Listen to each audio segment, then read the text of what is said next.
My name is Rzingerman. I'm 18 years old and I'm from New Jersey. I have two older brothers named Anthony and Chris and two of the most incredible parents in the world named Kathy and Neil. I play softball all year round and got offered a scholarship to play at University of Rhode Island. I am currently a senior in high school and have a lot of really amazing friends, but there is more to me. My life has been an emotional roller coaster that has helped shape me to be the person that I am today. I have had incredible times in my life, but I also have hit rock bottom. Today, I would like to share one of the most tragic moments that has ever happened to me. This event started on Friday the 13th in 2013. On this day, my mom and dad came into my room and said the words that changed my life forever. My dad said, "I have cancer." As a 13-year-old, I didn't really understand what that meant, but by the way my dad was reacting, I knew it wasn't good. I started bawling because my dad was my best friend, my coach, and my sunshine. My mom then started to cry and said the doctor gave him a few months to live. This is something that no child should ever hear, but for some reason, I had to hear it. 4 months after hearing this tragic news, my dad called me into his room where he laid. He began to cry and said, "I am not doing well, but I am fighting for you and for this family. My only goal is to walk you down the aisle." After hearing this, I fell to the floor and started to cry hysterically.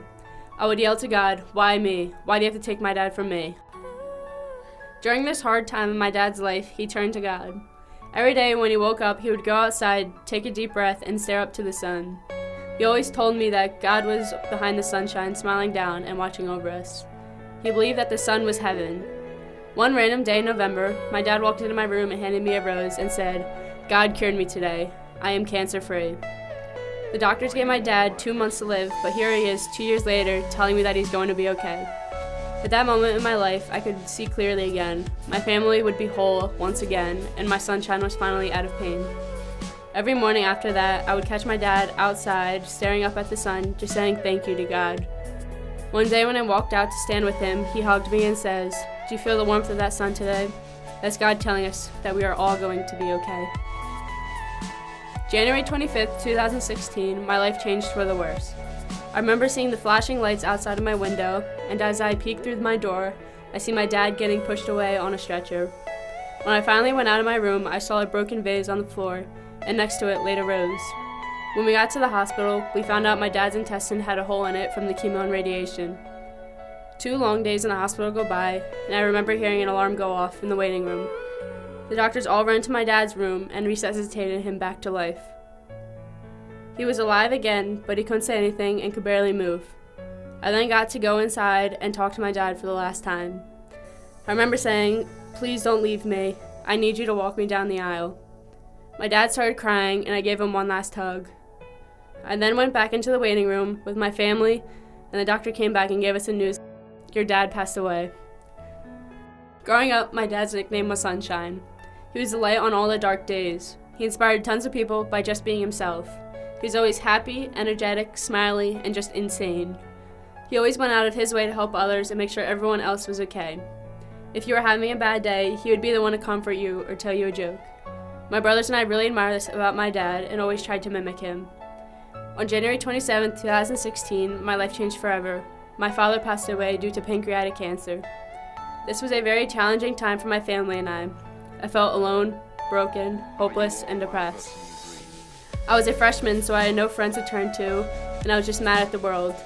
I blocked everything and everyone out of my life. I lost my best friend, my coach, my teacher, my role model, and my sunshine. After a month of blocking everything out, I sat down and really thought about where my life was going. I could shut down and take the wrong path, but that is not what my father would have wanted.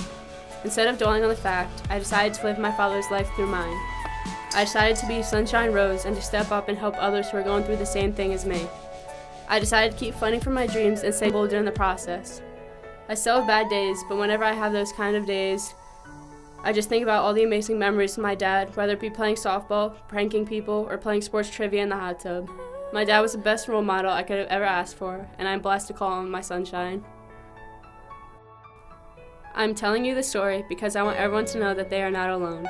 It is okay to not be okay, but it is not okay to think that you have no one to turn to. Nobody should go through something tragic in their life alone. Everyone needs a shoulder to cry on, whether that be family, friends, or a stranger through a phone. I want to be able to help others get through similar situations to mine, and I want to restore the sunshine in someone's life like my dad did to many people around the world. Everything happens for a reason. Everything and everyone has a purpose in this world. The challenging part is figuring out your purpose. Thank you so much for listening to my story. Remember that you are never alone, you are loved, and just remember to keep shining your light. When I see